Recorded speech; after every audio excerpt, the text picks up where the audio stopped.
let me read chapter 1, verse 1 of Hosea. It says that the word of the Lord came to Hosea, son of Beeri, during the reigns of Uzziah, Jotham, Ahaz, and Hezekiah, kings of Judah, and during the reign of Jeroboam, the guy that I just erased, son of Joash, king of Israel. All right, so that sets the time frame for when he's going to be doing his ministry. It says the word of the Lord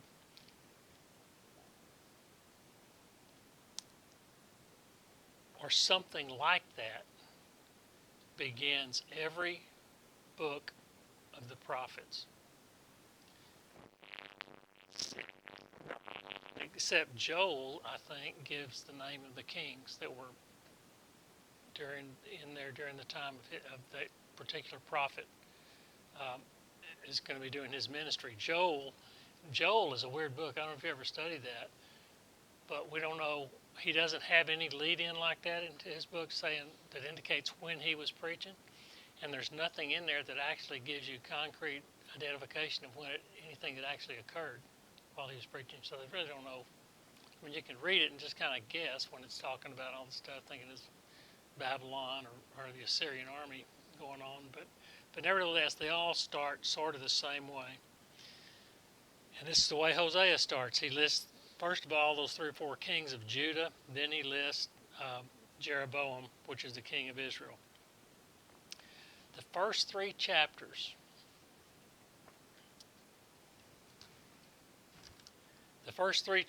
are about Hosea's marriage to Gomer and their 3 children. Gomer, they think, was a prostitute. Okay, nevertheless, all right. The first 3 chapters are about Hosea's marriage to Gomer and their 3 children. All right, verse 2 says this. When the Lord began to speak through Hosea, the Lord said to him, "Take to yourself an adulterous wife and children of unfaithfulness, because the land is guilty of the vilest adultery in departing from the Lord." The Lord began to speak through Hosea. This indicates that his ministry began right now. Chapter 1, verse 1. That's when he got started. And furthermore, even when God is speaking through someone, he is expecting that person to deliver a message to somebody. If he's talking to you, I mean, he's maybe talking to you about something, but if he's talking through you about something, it's intended for it to be going out. Okay, so he's being expected to tell somebody, either a person or a group of people, with the expectation that those to receive the message will listen to it. Are y'all listening? I was told to teach this lesson to you. That means you got to listen to it. Okay, not only is the person receiving the message supposed to listen, but the person delivering it is expected to listen too. Who are they listening to? Who's giving the message? It's God. Okay. We're going to see that the primary message is for the northern kingdom, but God has some very explicit directions for Hosea individually as well. I can turn this off now, Jan. You're here. He has some specific information for Hosea as well. If God's message to Israel, I want you to think about this. If God's message to Israel, the northern kingdom, is to make sense, Hosea must be obedient to God's message to him. So he's got this message. I want you to think about this in terms of what I just told you. God has a message for Hosea to deliver to the northern kingdom. He also has a message for Hosea individually.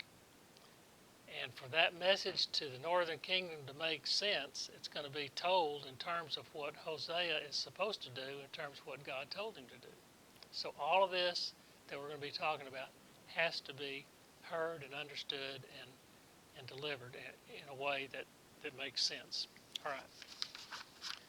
So he says to Hosea, take to yourself a specific kind of wife.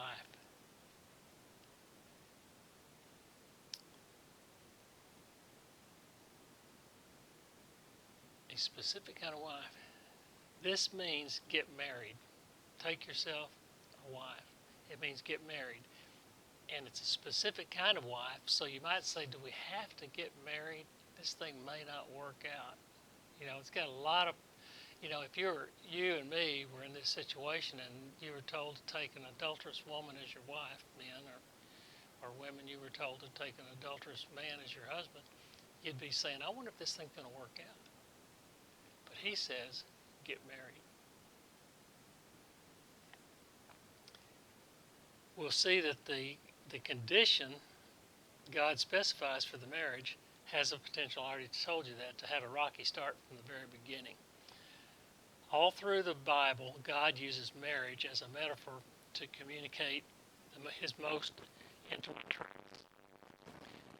All through the Old Testament, adultery in the marriage relationship is used to warn Israel of spiritual adultery or spiritual unfaithfulness. I said earlier that God has a specific kind of wife in mind for Hosea. Right there in verse 2, God says for him to take an adulterous wife. Is that the one you would choose for yourself? And if God is the one telling you to do it, I think I'd be wanting to say, am I hearing you correctly? He was pretty sure he heard him right. All through the various translations, we see words used in place of adulterous, such as prostitute, whoredom, promiscuous. All of these have adulterous and immoral connotations to them. So if your translation says something other than adulterous, like mine says, we're still talking about the same thing. As we go through our study, maybe we can develop our own opinion as to what that means, because everybody talks about it pretty clearly as if she's a prostitute. There is no indication going forward that she will change her lifestyle. I've heard, you always hear it on TV, I can change him. And let's get married. I love this guy, or I love this woman. I can change him. I can change her. There's no indication that she's saying, I'm going to change my life. At least I haven't seen it yet. It may be in there. I'm not an expert on Hosea. This is how she is. Hosea is commanded to marry her under the direction and call of God, and he was obedient. You see it in verse 2, you see it in verse 3. It's clear that he married her. Furthermore, as part of the deal, Hosea gets her children already. I've got probably, maybe, in parentheses in my notes here, it says Hosea, as part of the deal, gets her children already born through adulterous relationships. So these 3 kids, we're going to be talking about 3 kids. Either she already had them.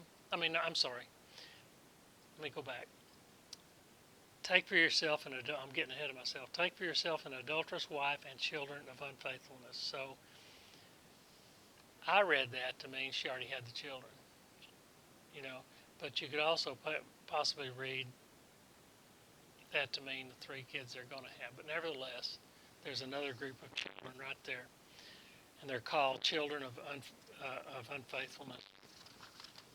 He goes on to give the reason for such a command, and the reason is, he says, because the land, and he says the land is not the soil, but the nation of Israel. All right. But the land, but the nation of Israel. But the nation of Israel is guilty of the vilest adultery in departing from the Lord.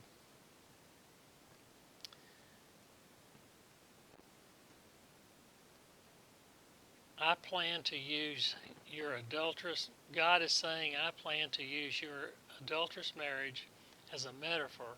And we have to understand this completely before you go to chapter 2. I plan to use your adulterous marriage as a metaphor to the people of Israel who have committed spiritual adultery in departing or forsaking or abandoning, depending on your translation, uh, abandoning me. Like adultery in a marriage. Um, Remember, when we were talking, we studied one of the Psalms. I'm getting ready to sneeze. When we studied one of the Psalms, we talked about the word forsake or not remember. We talked about not remembering or forgetting is something that's accidental. You know, you can forget something you don't intend to. It's an accident. But if you forsake something, it's intentional. This is saying forsake. Okay, like adultery in a marriage, it's a matter of choice. Spiritual unfaithfulness to God is a matter of choice. It is intentional, not accidental. It is forsake. I think it is not too far off the mark to say when the NIV calls the spiritual adultery of Israel the vilest kind of adultery, we can safely say that Hosea's wife is a prostitute. Because we're talking about a metaphor, okay? Gomer is a metaphor for Israel. Gomer is the unfaithful woman. Israel is the unfaithful nation. We're talking about the land, the nation of Israel being guilty of the vilest form of what? Of unfaithfulness, of vilest form. Where did it go? Vilest form of vilest adultery. So the vilest adultery, I would think, would be prostitution. It's the worst kind. So, Well, yes, sir. sorry.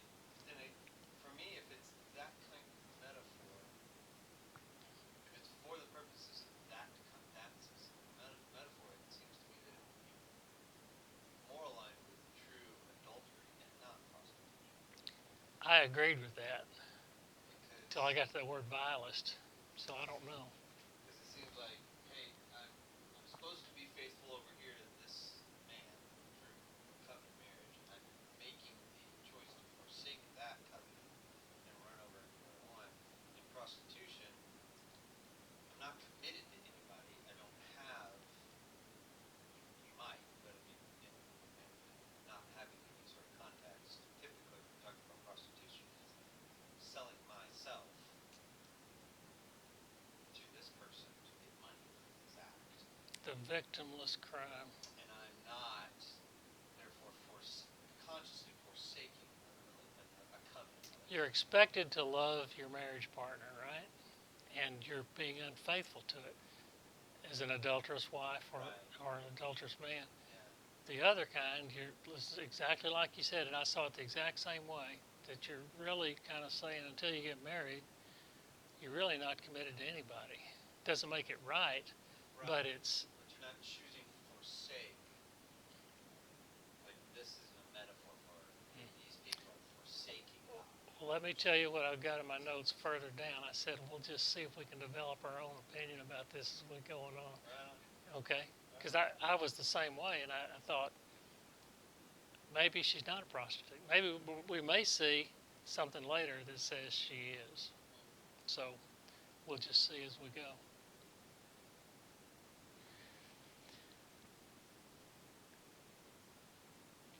Okay, let's look at verse 3.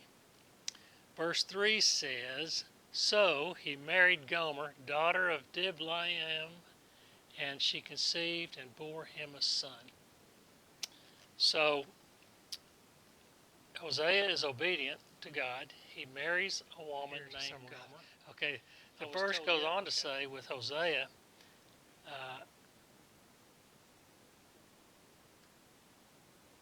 as the father, a son is born. Let me stop right there. I read that. The implication is pretty strong that that is Hosea's son that's born. He got married, and what happened? What does it say there? She conceived. That's generally the way it works, right? You get married and you start having babies. Well, if you're considering this woman to be adulterous, I mean, it could come from anywhere. Um,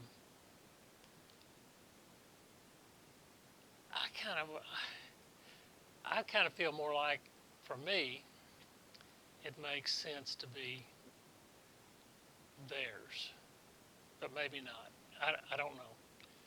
Um, Everything I read wants to say it's not theirs. That she had that through a different father, even though that wording. I mean, maybe you disagree with me, but the wording is very strong to me.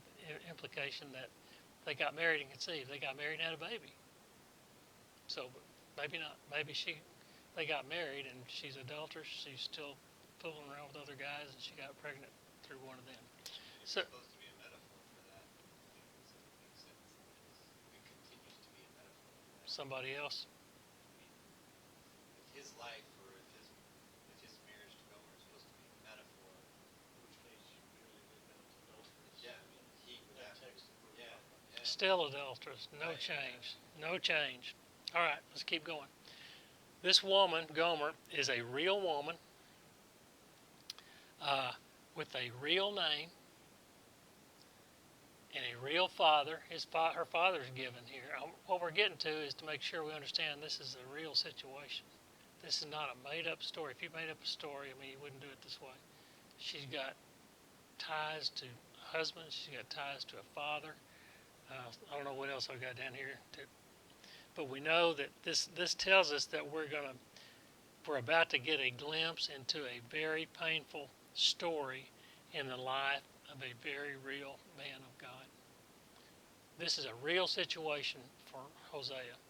He has married a real woman. It's not something he's making up. All right, let's keep going. Verse 4 and 5. Yeah, it starts getting pretty interesting. And this is the part we got to understand. Verse 4 and 5. Then the Lord said to Hosea, call him Jezreel. Do y'all know anything about Jezreel? We're going to talk about it here in a minute. Call him Jezreel, because I will soon punish the house of Jehu for the massacre at Jezreel. Do y'all know anything about that?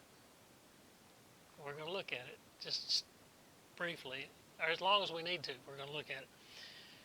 I will soon punish the house of Jehu for the massacre at Jezreel, and I will put an end to the kingdom of Israel.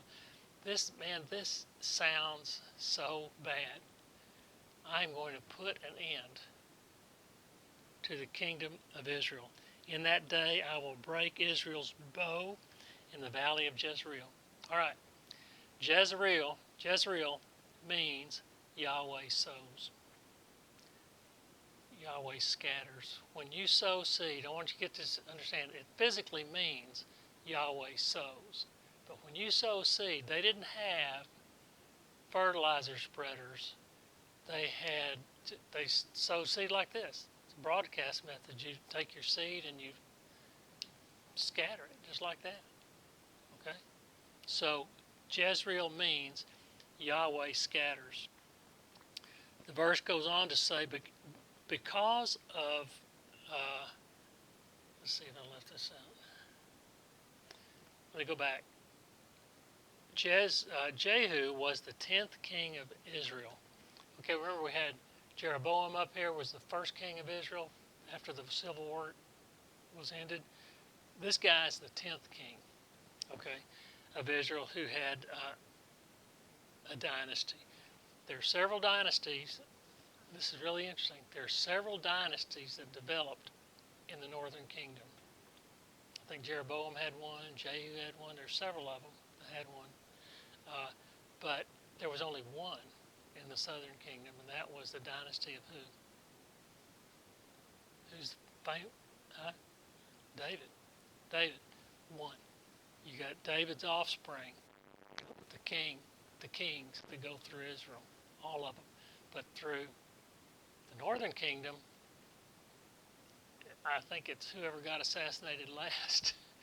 There was lots of assassinations and stuff going on up there, but there were lots of dynasties, and Jehu had one. Okay, so the verse goes on to say, because of the massacre at Jezreel, I will put an end to the kingdom of Israel. And the way I will do it is through military destruction. That's the most painful way. most painful ways through military destruction. He says, I'm going to break the bow of Israel. That's their weapon. I'm going to break it. It's not going to exist. It's going to be broken. It's going to be non-functional. And I will do it in the valley of Jezreel. It's pretty clear the dynasty of Jehu comes to an end. The house of Israel comes to an end, and it comes to an end militarily. So if you lose your military, you lose your protection, and what happens then? It's pretty much over with when that happens. But what was the massacre at Jezreel? So let me just go over here, see if I can just make some kind of sense out of this. The massacre of Jezreel. Jehu's slaughter of Jezebel and Ahab's descendants had been prophesied by Elijah. Let's peek at it. 1 Kings 21. Just so we'll see it. We don't really get a chance to come back to this, so we're going to look at it now. We don't have a reason to come back to it, so we're going to look at it now. 1 Kings 21.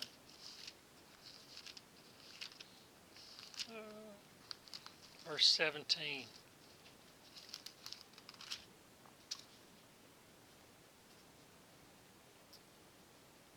Y'all just kind of hold your place around there for a while. Then the word of the Lord came to Elijah, the Tishbite, go down to meet Ahab, king of Israel, who rules in Samaria. He is now in Naboth's vineyard, where he has gone to take possession of it. Then you go over keep going on down to verse 21. We're going to read 21 to 24. And it says, he tells Elijah to keep talking, tell him this. I'm going to bring disaster on you. This is the prophecy. I'm going to bring disaster on you. I will consume your descendants and cut off from Ahab every last male in Israel, slave or free. I will make your house like that of Jeroboam, son of Nebat, and that of Baasha, son of Ahijah, because, the reason I get paid the big bucks up here is to pronounce these words. There's a lot of them, and I'm making it up. I have not the slightest idea the real way to say it. Because you have provoked me to anger and have caused Israel to sin. There's the big deal. It always comes down to that. I'm going to destroy you because you caused Israel to sin. Verse 23 says, and also concerning Jezebel, the Lord says, dogs will devour Jezebel by the wall of Jezreel.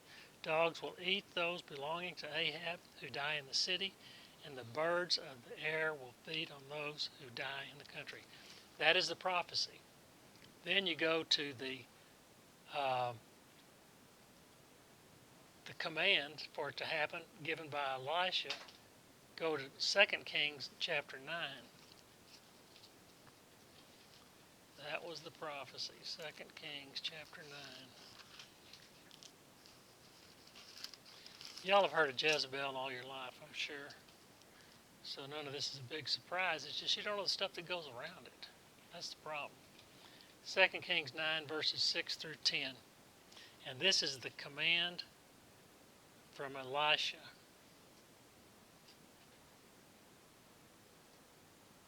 I will make the house of Ahab like the house of Jeroboam, son of Nebat, and like the house of Baasha, son of Ahijah. As for Jezebel, dogs will devour her on the plot of ground at Jezreel, and no one will bury her. Then he opened the door and ran. Then you keep going, 6 through 10. No, it was through 10. Oh, I started in the wrong place. 2 Kings 9, I started in the wrong place. 9, 6 through 10. Chapter 9, 6 through 10. Jehu got up and went into the house. Then the prophet poured the oil on Jehu's head and declared, this is what the Lord, the God of Israel, says. I anoint the king over the Lord's people of Israel. You are to destroy. This is what he says to Jehu. I've got to get this straight. He prophesied about Ahab. Now he's given the command to Jehu. Let me start over. Jehu got up and went into the house. Then the prophet poured the oil on Jehu's head and declared, This is what the Lord, the God of Israel, says. I anoint you king over the Lord's people, Israel. You are to destroy, here's the command. You are to destroy the house of Ahab your master, and I will avenge the blood of my servants the prophets and the blood of all the Lord's servants shed by Jezebel. You know, Jezebel killed all the prophets of God, uh, and that was a serious problem for God. He didn't like it one bit. The whole house of Ahab will perish. I will cut off from Ahab every last male in Israel, slave and free. I will make the house of Ahab, and he goes on and on, just exactly like the prophecy was. Elisha gives the command to Jehu to go do it. And he does it. And then so you go over to 2 Kings chapter 10, and he gets a commendation from God. 2 Kings 10, verse 30 and 31. Then the Lord said to Jehu, because you have done well in accomplishing what is right in my eyes, and have done to the house of Ahab all I have in mind to do, your descendants will sit on the throne of Israel to the fourth generation. So he's telling him you're going to have a dynasty. It's going to be 4 generations long. Yet Jehu was not careful. Here's the kicker. It always comes down to this. Yet Jehu was not careful to keep the law of the Lord, the God of Israel, with all his heart. He did not turn away from the sins of Jeroboam, which he had caused Israel to commit. God prophesies about this. He gives a command to go do it, and then he commends him for doing it. So what's the problem? Jehu did exactly what he told him. The problem was he didn't stop.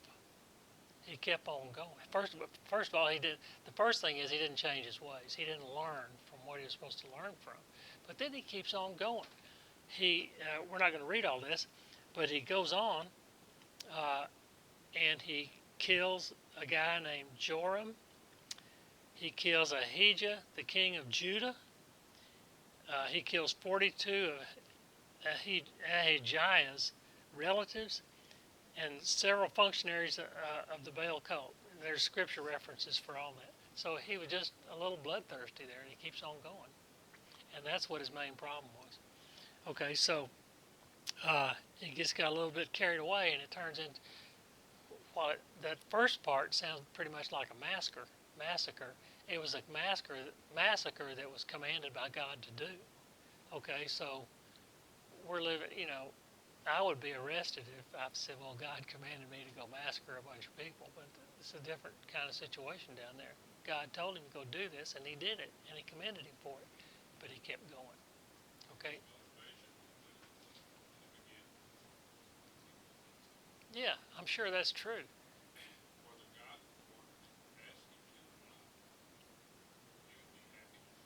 Yeah, he would, if he really, in his heart, cared what God wanted him to do, like what you're talking about, he would have changed his ways. But the Bible's very clear. He didn't change. He didn't learn from anything. In fact, he just kept on going.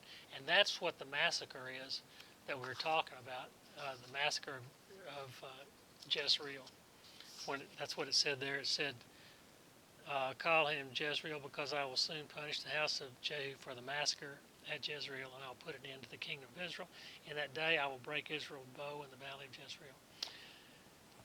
Okay, so he was disobedient in following God, and he was bloodthirsty. Okay, so let's look at verse 6 and 7. Okay, that was here's, I don't know if you can see over there. The first son was Jezreel, and it means scattered. Maybe we'll see what all that means before we get through. Well, we will know what's going to mean. What's scattered is talking about the people. When we talked about, it's talking about this right here. This right here happens in the valley of Jezreel, and the people are going to be scattered into the nations. And that's what it's talking about here. We're talking about metaphors. That's what it's talking about. Yahweh scatters or sows. Okay, so 6 and 7 says this. Gomer conceived again and gave birth to a daughter. Now, if if these are not Hosea's kids, he ought to be getting really tired of this by now, because here it comes again. Conceived again and gave birth to a daughter. Then the Lord said to Hosea, call her Lo Ruhamah, for I will no longer show love to the house of Israel, that I should at all forgive them. Lo Ruhamah, a daughter, and it means not loved. The word lo means not. Okay?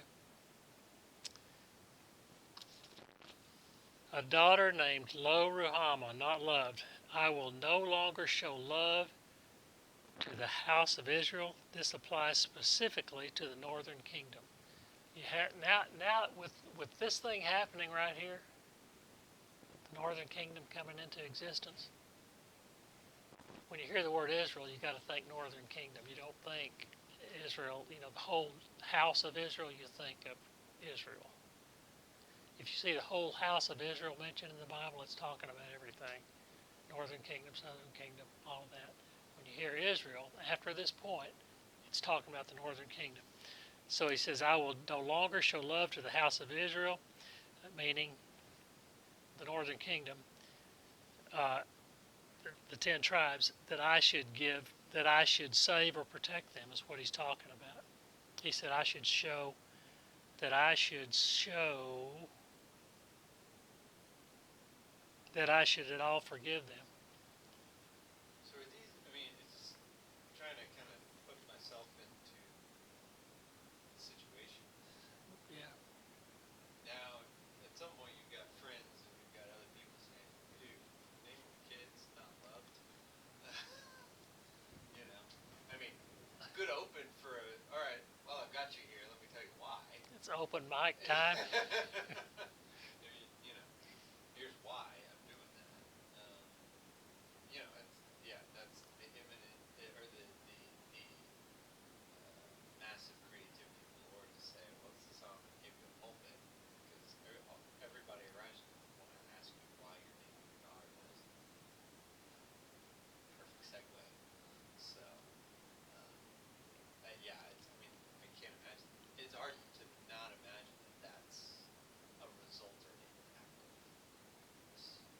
Well, let me back up a minute, because it gets worse. It gets deeper than that, because when you said Jezreel, he said, my first son's name is Jezreel. That is a symbol for a national disgrace. Everybody would look at that as a national disgrace. Right on. It's like you named your kid 9/11. Yeah. Yeah. Yeah. Yeah. It's got a particular significance to him, and it's not good. Right. And then he has his second daughter, or they have their second daughter, or first daughter, second child, and the name are not loved. And it's... And you married this woman. Yeah. You got a really dysfunctional lifestyle going there, Jose. You're choosing to do it, dude. What's going on? I know. And it gets deeper, and it gets deeper fast after chapter 1. So,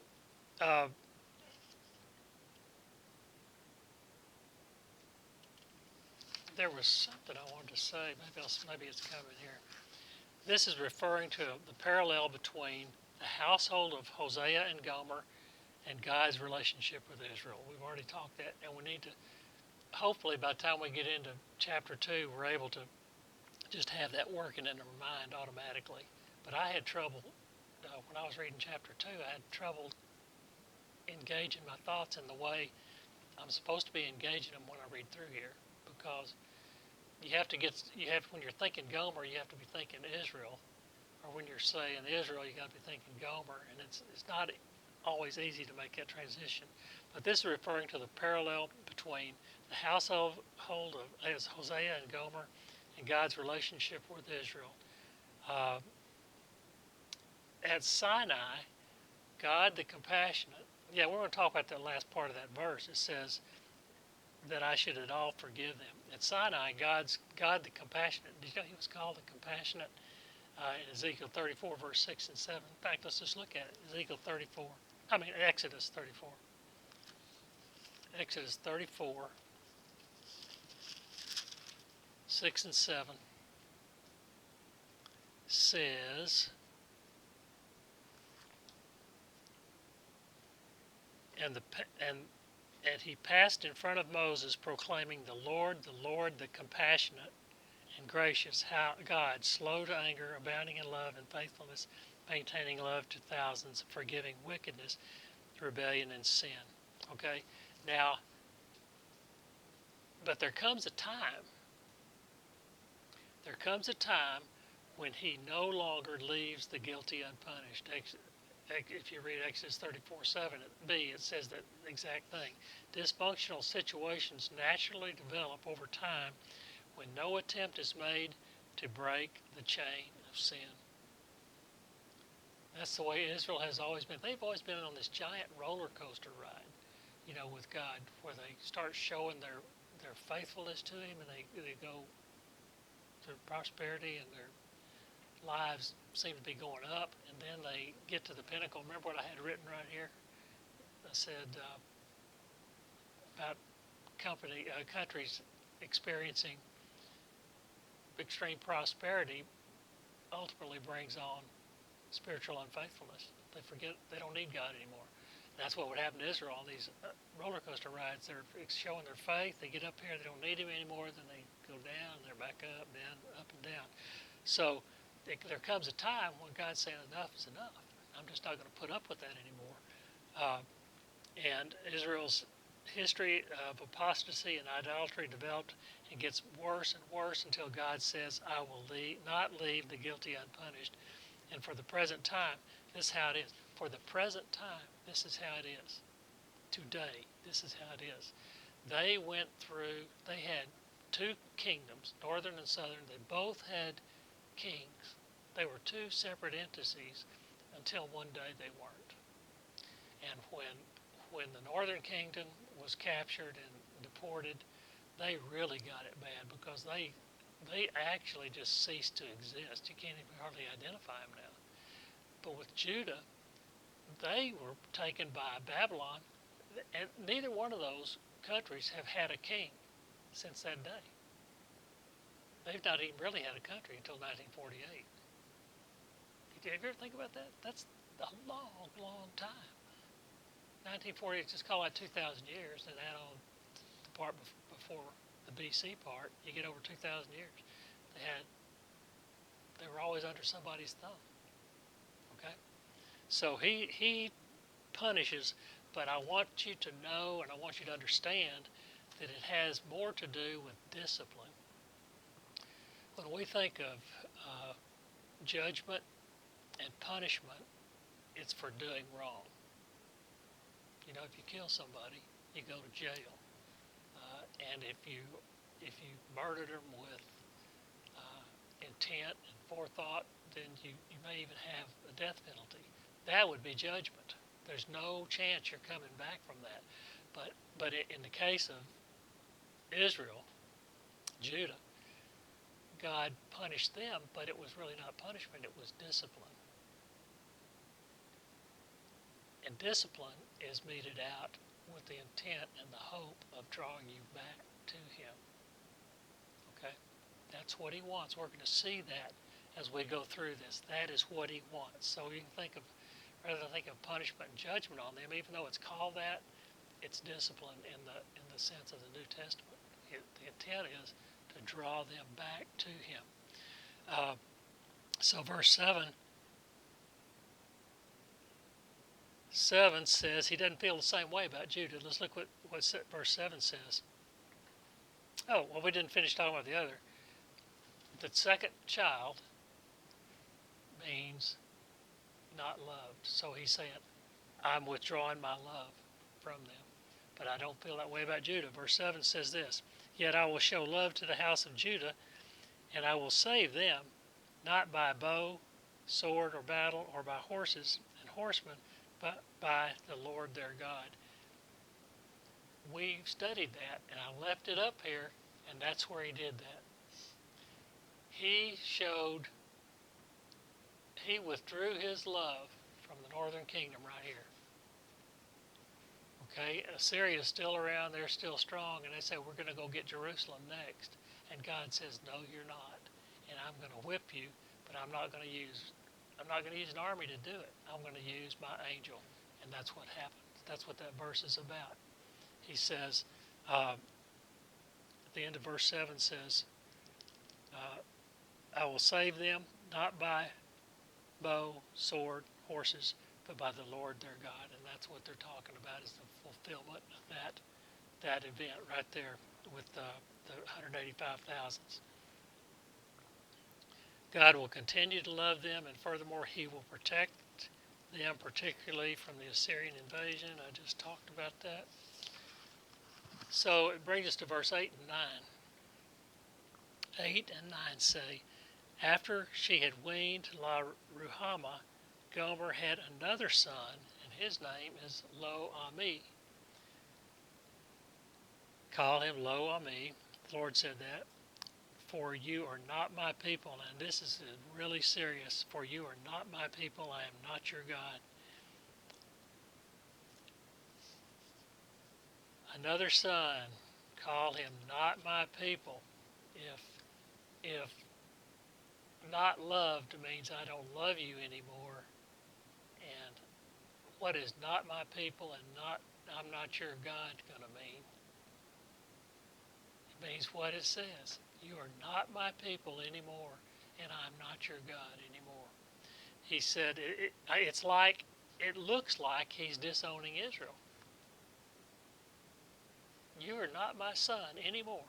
I mean, you see it on TV, the guy's throwing their kid out, he does something really bad. Say, you're not my son. And they say, well, just been disowned. Well, that's what it looks like. He's disowning him. We're going to see that that's not what it's about, but he is for a time. It looks like he's disowning Israel. If this is true, the covenant would be broken, right? He said, I'm always going to be your God. And for all practical purposes, it is broken because he's withdrawn his protection. They're deported. They're being deported. They're out there on their own among all those people. I prefer to call it fractured, not broken. There's definitely a change. If he says, you are not my people, I am not your God, that is a serious thing to hear, serious thing to say. But we're going to see it's more along the lines of fractured rather than being broken and thrown away as useless. Well, I've got two more verses, and it's the good part where he's giving them hope. Okay, we'll start there next week. It's a good time to bring it in before we do this other. But those are the three kids, and those are the promises that he's given out. Talk about the national disgrace. He said, you're not loved, and you're not my people. So what do we do with that? We do verse 10, we do verse 11. Then we'll talk about verse